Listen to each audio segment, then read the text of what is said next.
అమ్మ మామూలుగా మాంగళ్యం అంటే మనందరికీ కూడా ఖచ్చితంగా సంప్రదాయం ప్రతి ఒక్క స్త్రీ అంటే పెళ్ళైన ప్రతి ఒక్కళ్ళు వేసుకోవాలి. అది ఈ మధ్య కాలంలో కొంతమంది దాన్ని కూడా పక్కకు తీసి మనం లాస్ట్ టైమ్ మాట్లాడి ఉన్నాం దానికి సంబంధించి. హ్మ్. అయితే పంచమాంగళ్యాలు అంటే ఏమిటి? హ్మ్. అర్థం ఏమిటి అసలు పంచమాంగళ్యం అంటే? ఎవరు ధరించాలి చెప్పండి? సర్వమంగళ మాంగళ్యే శివే సర్వార్థ సాధికే శరణ్యే త్ర్యంబకే గౌరి నారాయణి నమోస్తుతే నమస్తే. శరణాగత దీనార్థ పరిత్రాణ పరాయణే సర్వస్యార్తి హరే దేవి నారాయణి నమోస్తుతే. పంచమాంగళ్యాలు అంటే పంచ అంటే ఐదు, హ్మ్. ఐదు మంగళకరమైన ద్రవ్యాలు మనము ధరిస్తున్నవి. మన దేహములో వివాహమైన ప్రతి స్త్రీ కూడా పంచమాంగళ్యాలను ధరిస్తుందమ్మా. అవి మనం పెళ్ళికి ముందు నుంచి ఆడపిల్లలు కొన్ని ధరిస్తారు. పెళ్లి సమయంలో భర్త మనకి ఇవ్వడం వల్ల కొన్ని మనకి సంక్రమిస్తాయి, లభిస్తాయి.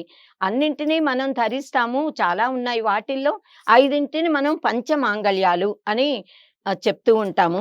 అవి ఏంటి అనంటే పాపిట్టలు మామూలుగా నుదుటిన బొట్టు పెట్టుకోవడం. వివాహ సమయంలో భర్త మనకి నుదుటిన పాపిటి ప్రారంభం దగ్గర బొట్టు పెడతారు. సింధూరం, పాపిట సింధూరం పంచమాంగళ్యాలలో అంటే బొట్టు, సింధూరం కలిపి పంచమాంగళ్యాలలో ఒకటి. తర్వాత మనం మట్టెలు, మంగళసూత్రాలు. వివాహ సమయంలో భర్త మంగళసూత్రాన్ని ధరింపజేసి పాదాలకి వేళ్ళకి మట్టెలు పెడతారు. ఇవి పంచమాంగళ్యాలలో ఒకటమ్మ మట్టెలు, మంగళసూత్రాలు. దాంతో పాటే నల్ల పూసల దండ గూడా వివాహ సమయంలో భర్త ఆమెకి ధరింపజేస్తారు నల్ల పూసలు. సో, మట్టెలు, మంగళసూత్రాలు, నల్ల పూసలు అన్నీ గూడా పంచమాంగళ్య ద్రవ్యాలలో ఒకటి. గాజులు పంచమాంగళ్యాలలో ఒకటి. చిన్న పిల్లలప్పటి నుంచి మనం గాజులు వేసుకుంటాము. కానీ అవి పంచమాంగళ్య ద్రవ్యాలలో ఒకటిగా మనం పరిగణిస్తాము. తర్వాత చెవి కమ్మలు, దుద్దులు. చిన్న పిల్లకే నెలల పిల్లప్పుడే మూడో నెలలోనే చెవి కుట్టిస్తాము, పెడుతూ ఉంటాము లోలకుల్లాంటివి. కానీ ఆ దుద్దులు అనేవి తాటంకములు అనంటాం. పూర్వకాలంలో తాటాకు చెట్లు ఉండేవి కదా! హ్మ్. ఆ హ్మ్. తాటి చెట్ల తాటాకు బొమ్మలు చేసేవాళ్ళం మన చిన్నప్పుడు. ఇప్పుడు ఈ హ్మ్. కాలంలో ఎవరు అంత తెలీదు. హ్మ్. మేము చాలా ఆడుకునేవాళ్ళం. మా ముందు వాళ్ళు ఇంకా మా అమ్మ వాళ్ళు గాని అందరూ గూడా. ఆ తాటాకులని తీసి సన్నగా దాంతో పువ్వులాగా చేసి చెవులకి ధరించేవాళ్ళు. హుహు. అందుకే తాటంకములు అనంటారు. హ్మ్. అది 2 రోజులు ఉంచుకొని మళ్ళీ తీసి మళ్ళీ కొత్త దాంతో చేసి పెట్టుకోవడం. అది తాటంక. తెలీదు కదమ్మా! అమ్మవారిని మామూలుగా గూడా తాటంక. వేప వేపవి పెడుతూ ఉంటారు. వేప వేప పుల్ల. పుల్లలు. అవును. సన్నగా అరగదీసి వేప పుల్లలు అవును. పెడతారు అది ముందు. చూసాను కానీ ఇది వేప తెలీదు. పుల్ల హ్మ్. ఎందుకంటే ఇంకా ఆ దుద్దు పెట్టి కుట్టించిన కొత్తల్లో నొప్పుంటుంది. ఇంకా చిల్లు కొంచెం పెద్దదవ్వాలి. అప్పుడు గాని ఆభరణాన్ని పెట్టడానికి పెట్టలేము అది. కుదరక హ్మ్. పుల్లలేవో పెడతారు. చెవి పూడకూడదని.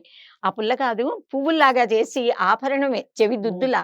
అమ్మవార్లు దేవతలు మనం సినిమాల్లో చాలా సార్లే చూసాము. హుహు. సో, పువ్వుల చేతులకి ఇక్కడ, ఇక్కడ గూడా పూల తాటాకులతో పూలల్లా పెట్టడం. కనుక తాటంకములు అనంటారు. తాటంకములు అంటే దుద్దులు. తర్వాత మనం చిన్న పిల్లలు లోలకులు లోలకులు అంటే ఇలా వేలాడేవి. పిల్లలకి అందం. పెద్దయిన కొద్దీ దుద్దులు పెట్టుకుంటాం. పగడాలు గాని, ముత్యాలు గాని, వజ్రాలు గాని మనం ఏవైనా అందులో కెంపులు గాని ఏమీ లేకుండా బంగారు దుద్దులైన. హ్మ్. ఆ దుద్దులు అనేది గూడా పంచమాంగళ్యాలలో ఒకటి. హ్మ్. అది చిన్నప్పటి నుంచే ఉన్నా అది వివాహమైన స్త్రీ పొరపాటున గూడా చెవికి దుద్దులు లేకుండా ఉండకూడదు. హ్మ్. కనుక అది పంచమాంగళ్యాలలో ఒకటి. ఇంకా తలలో పువ్వులు. చిన్నప్పటి నుంచి ఆడపిల్లలందరూ పెట్టుకుంటారు. కానీ పంచమాంగళ్యాలలో పువ్వులు గూడానమ్మ. సువాసిని పూజ చేసేటప్పుడు మనం అమ్మవారికి కూడా సువాసిని అర్చన ప్రీత అంటాం అమ్మవారిని. సువాసినులని పూజిస్తే అమ్మవారు ఆనందపడుతుంది. హ్మ్. మనం పువ్వులు, పసుపు, కుంకుమ, గాజులు, చీర, బట్టలు ఇచ్చి, వస్త్రాలు ఇచ్చి మనం ఆరాధిస్తాము. హ్మ్. సో, పంచమాంగళ్యాలు అంటే ఇవి పెళ్ళైన వారందరూ ఈ 5 అంటే ఇవన్నీ గూడా తప్పకుండా దేహం మీద ఉంచుకోవాలి. వీటిని తీయకూడదు. హ్మ్. అయితే వీటిల్లో ముక్కుపుడక కూడా మనం చెప్పుకోవచ్చు. కానీ ముక్కు కుట్టించడం అన్నది మన సంప్రదాయంలో ఉంది. తప్పనిసరిగా కుట్టించాలి. అది చాలా సైంటిఫిక్‌గా గూడా అది చాలా ముఖ్యమైనది. మన ఆరోగ్యానికి ఆధ్యాత్మికంగా చాలా మహత్వం కలది. కానీ చాలామంది తల్లులు చిన్న పిల్లలకి చెవులు కుట్టిస్తారు గానీ, ముక్కు కుట్టించడానికి భయపడతారు. అవును. నొప్పి పుడుతుంది మా పాపకి, ఆ నొప్పి తట్టుకోలేదు, అది పుండు తగ్గదేమో అనే అంటే భ్రమ. ఇది ఆచారం కూడా ఉంటుంది కదమ్మా! ఆచారం ఉంది. హ్మ్. కానీ ఉన్నా గూడా కొంతమంది పాటిస్తారు, కొంతమంది అంటే పాటించరు. కొంతమందిలో ఉండదేమో కదా! అందరూ ఉండకపోవడం అన్నది లేదు. లేదు. మన ఓకే. సనాతన ధర్మంలో ఉన్నది మన హ్మ్. భారతీయులందరికీ, సనాతన ధర్మానుయాయులందరికీ ఉంది. కానీ కొంతమంది తల్లులు భయపడి కుట్టించక ఇంకా పెద్దవారయ్యాక కుట్టించుకోలేక అలా. కానీ దీనికి ఒక పరిష్కారం కూడా ఉంది. ఇప్పుడు మనం కంచి జగద్గురువు లాంటి జగద్గురువుల దర్శనానికి వెళితే మనం కుట్టించుకోకపోయినా ఆర్టిఫిషియల్ ముక్కెరలు ఉంటాయి, బంగారం ఉంటాయి, మామూలు ఉంటాయి. అవును. ఆ ముక్కెర పెట్టుకునే వెళ్ళాలి. పెద్దలని జగద్గురువులని దర్శించేప్పుడు ఆ ముక్కెర పెట్టుకుని వెళ్ళి చీర కప్పుకుని వెళ్ళే మనం దర్శిస్తాము, నమస్కరిస్తాము. తర్వాత అవి తీసేసినా గూడా. సో, ముక్కెర గూడా చాలా గొప్పది గానీ, దుద్దులు, ముక్కెర కలిపి పంచమాంగళ్యాల్లో ఒకటిగా చెప్పుకోవచ్చు. ఈ ఈ పంచమాంగళ్యాలని కూడా సాక్షాత్తు మంగళగౌరి స్వరూపములుగా భావించి పూజించాలి, గౌరవించాలి, ఆరాధించాలి, ధరించాలి. ఇష్టంతో ధరించాలి. ఎవరి దేహం మీద ఈ పంచమాంగళ్య చిహ్నాలు ప్రకాశిస్తూ ఉంటాయో వారు జీవితాంతము సౌభాగ్యవతులుగా వర్ధిల్లుతారు. వాటి మీద గౌరవం ఉండాలి, భక్తి ఉండాలి, ఇష్టం ఉండాలి. అంతేగాని ఇప్పుడు ఈ కాలంలో చాలామంది కాలికి ఎలర్జీ అని కాళ్ళకి పసుపు రాయించుకోరు. పసుపు, కుంకుమ సౌభాగ్య ద్రవ్యాలు. ప్రతి స్త్రీ చక్కగా కుంకుమ ధరించాలి, కాళ్ళకి పసుపు రాసుకోవాలి. ఇంకా మట్టెలు పెట్టుకోరు చాలామంది వివాహం అయ్యాక కూడా.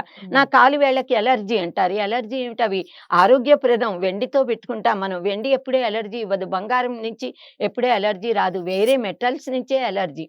కానీ వాళ్ళకి ఇష్టం ఉండక ఆ వంక చెప్తారేమో అనిపిస్తుంది. సో, మట్టెలు ధరించడం వల్ల ఎంతో లాభం. ఇంతకుముందు మనం చెప్పుకున్నాము. నరాలు, కండరాలు ఉత్తేజితమవుతాయి, ఆరోగ్యాన్ని ఇస్తాయి. గర్భధారణకి సుఖంగా నార్మల్ డెలివరీ అవ్వడానికి ఉపకరిస్తాయి అవి. సరే, మట్టెలని వేసుకోవట్లేదు సరికదా, మంగళసూత్రాలని తీసి పక్కన పెట్టేస్తారు, లేదా బీరువాలో దాచి బయటికో ఫంక్షన్లకో వెళ్ళేప్పుడు వేసుకుంటారు, ఇంట్లో వేసుకోరు.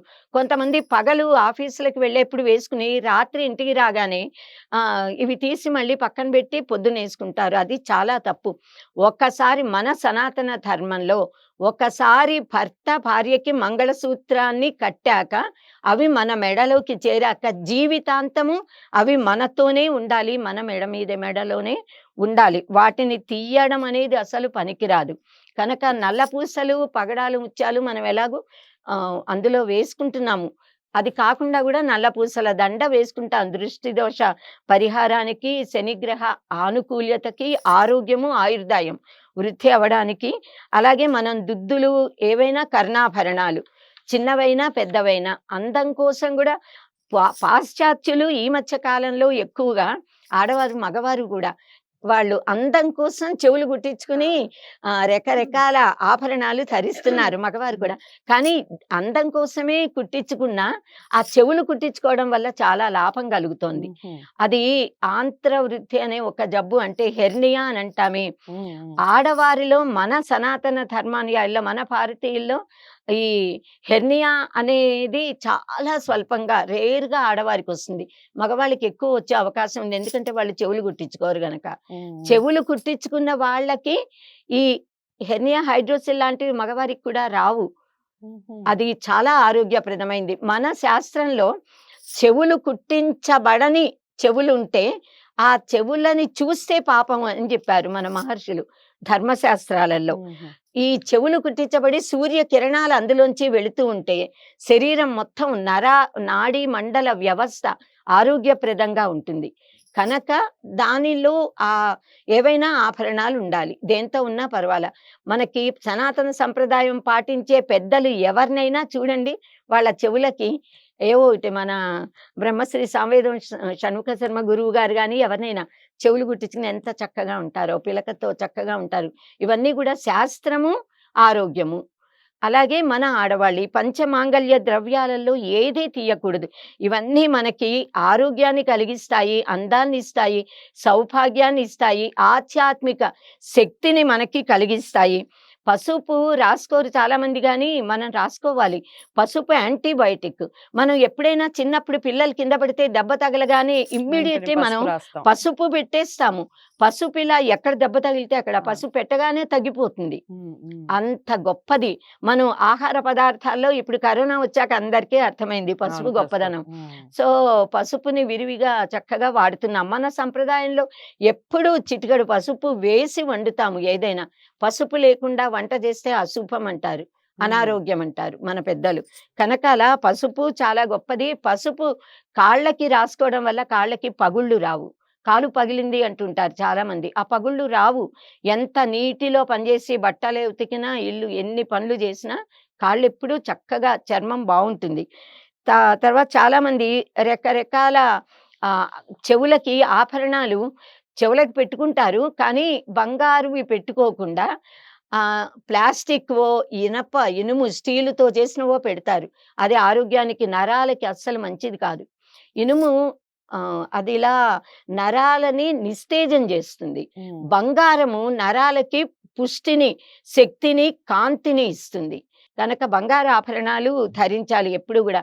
తర్వాత భార్య ధరించే ఈ దుద్దులు, మాంగల్య చిహ్నాలు ఏవి ఉన్నాయో, మంగళసూత్రాలు, ఈ దుద్దులు ఇవి భర్త ఆయుర్దాయాన్ని కాపాడతాయి. హుహు. భర్తకి ఆరోగ్యాన్ని, ఆయుర్దాయాన్ని. దానికి వందల ఉదాహరణలు మన శాస్త్రంలో ఉన్నాయి. మన పురాణాలలో ఉన్నాయి. మనకి ఒక చెవి కమ్మలు, చాలా అందమైనటువంటి కమ్మలు ధరిస్తాం. కమ్మలు అంటాము. హ్మ్. హ్మ్. దుద్దులు అని అంటాము. అవును. లేకపోతే అనేక రకాల ఏ పేర్లతో పిలిచినా కర్ణాభరణాలు. హ్మ్. అవి ఈశ్వరుట సముద్ర మథన సమయంలో ప్రాణికోటిని రక్షించడానికి దేవతలు ప్రార్థిస్తే ఆ హాలాహలనంతా ఒక నేరేడు పండులా చేసుకుని మింగేశాట. ఆ మింగుతూ ఉన్నప్పుడు అమ్మవారి వైపు చూస్తాడాయన, మింగనా వద్దా? భార్య అనుమతి లేకుండా భర్త ఏ పనులు చేయకూడదు. అలాగే భర్తకి చెప్పకుండా భార్య ఏ పనులు చేయదు మన సనాతన సంప్రదాయంలో. అది కూడా విషం. హ్మ్. ఆయన విషము మింగేటప్పుడు భార్య అనుమతి లేకుండా ఎలా మింగుతాడు? అయితే మింగనా అనంటే మింగమంటుందిట అమ్మవారు. ఎంత అందంగా పోతనమాచులు చెప్పారో, మృంగెడి వాడు విభుండని, మృంగేడిదియు గరళమనియు మృంగిన మేలని ప్రజకున్ మృంగుమని సర్వమంగళ మంగళసూత్రమునెంత మది నమ్మినదో అంటారు. హ్మ్. ఆవిడ తన మంగళసూత్రాన్ని ఎంత నమ్ముకుందో, ఆమె మాంగళ్యం మీద ఆవిడకి అంత నమ్మకం, భరోసా. తాగండి అంది. ఆయన విషం తాగినా ఆయనకేమీ అవ్వదు. హ్మ్. అంత నమ్మకం. అప్పుడు ఆయన విషాన్ని తాగారు. హ్మ్. తాగి గూడా, విషం త్రాగి గూడా ఆయనకేమీ కాకుండా ఆరోగ్యంగా ఎలా ఉన్నారు అనంటే, దానికి ఇంకా పరమాద్భుతంగా ఆదిశంకర భగవత్పాదులు సౌందర్యలహరిలో సుధామప్యాస్వాద్య ప్రతిభయజరా మృత్యుహరిణీం విపద్యంతే విశ్వే విధిశతమఖాద్యాది విశదః కరాళం యత్క్ష్వేళం కబళితవతః కాలకలనా న శంభోస్తన్మూలం తవ జనని తాటంక మహిమా అని చెప్పారు ఆయన. అమృతం తాగిన దేవతలందరూ కూడా కాలగమనంలో వెళ్ళిపోతారు. బ్రహ్మదేవుడికి కూడా బ్రహ్మ కల్పం అవగానే బ్రహ్మ వెళ్ళిపోయి కొత్త బ్రహ్మ. దేవేంద్రుడు ఇది కూడా పదవే. ఆయన పదవీ కాలం అయిపోతే దేవేంద్రుడు వెళ్ళిపోతాడు, కొత్త దేవేంద్రుడు వస్తాడు. హ్మ్. కానీ ఈశ్వరుడు విషం త్రాగిన శివుడేమో చక్కగా ప్రళయ కాలంలో కూడా హాయిగా ఉన్నాడు. వీళ్ళందరూ వెళ్ళిపోతున్నారు అమృతం తాగిన దేవతలు. అది ఎందుకు అంటేట, అమ్మా నీ చెవుల తాటంక మహిమ వల్ల, నీ పాతివ్రత్యం, నీవు చెవులకు ధరించిన తాటంకాలు, దుద్దులు, వాటి వల్ల ఈశ్వరుడు నీ భర్త క్షేమంగా ఉన్నాడమ్మా అంటున్నారు హ్మ్. ఆదిశంకర భగవత్పాదులు. అంటే మనం ధరించే పంచమాంగళ్యాలు ఎంత శక్తివంతమైనవో, ఎంత గొప్పవో, వాటి విలువ మనం తెలుసుకుని మనం ప్రవర్తించాలమ్మా. అంతేగాని ఆధునిక కాలంలో ఈ పాశ్చాత్యులు ధరించట్లేదు, మేమెందుకు మెళ్ళో మంగళసూత్రాలు, గొలుసులు వేసుకుంటారు, మంగళసూత్రం మటుకు తీసేస్తారా? ఎంత తప్పమ్మా అది. అవి తీసేయడం, ఇలాంటి వింత పోకడలని ఇప్పటి నుంచైనా మానేసి మన సనాతన సంప్రదాయబద్ధమైన జీవితాన్ని మనం గడపాలి. పూర్వకాలం మొన్నటి దాకా మన వాళ్ళందరూ ఎలా ఉండేవారో, కట్టు బొట్టు, వస్త్రధారణ, ఆభరణాలు, ఇవన్నీ కూడా మనం మళ్ళీ అలాగే మనం మనలా ఉండాలి. ఎవరు వారిలా ఉండాలి, కానీ మనం వేరే వారిలా ఉండాలి అనుకోకూడదమ్మా. కనుక మన సంప్రదాయాన్ని మనం పాటించాలి. మన పెద్దలు ఏర్పాటు చేసిన ప్రతి నియమం వెనక కూడా, ప్రతి ఆచారం వెనక, ప్రతి సంప్రదాయం వెనక కూడా చాలా గొప్ప కారణాలు, ఆరోగ్యపరమైన కారణాలున్నాయి. మనకి కాళ్ళల్లో సయాటిక్ నర్వ్ అని ఉంటుందమ్మా. ఈ ఇప్పుడు వెరికోజ్ వెయిన్స్ అని ఈ కాలంలో చాలా మందికి అది బాధించి కాళ్ళ నుంచి కింది దాకా నొప్పులు. అవును.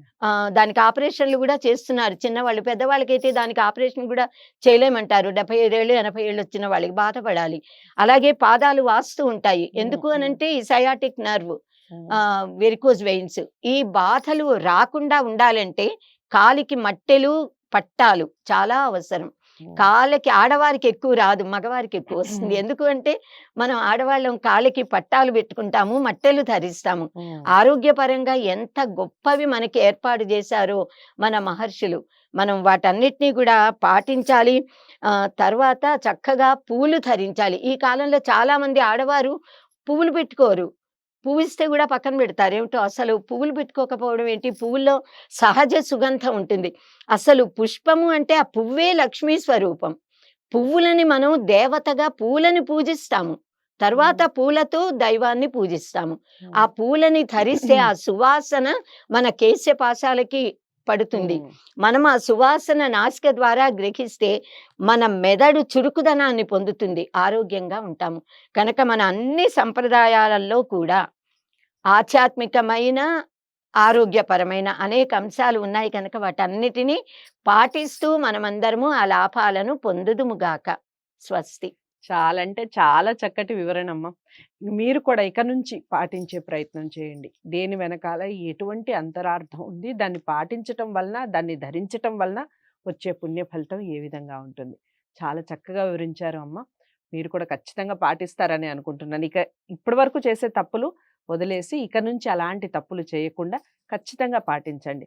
100% దానివల్ల వచ్చే పుణ్య ఫలితం ఏ విధంగా ఉంటుంది, మనలో ఎలాంటి చేంజెస్ ఉంటాయి మనమే అబ్జర్వ్ చేస్తాం. ఈ వీడియోని అందరికీ షేర్ చేయండి, లైక్ చేసి ఛానల్ని సబ్స్క్రైబ్ చేసుకోండి. మరో మంచి అంశంతో మళ్ళీ కలుద్దాం. నమస్తే.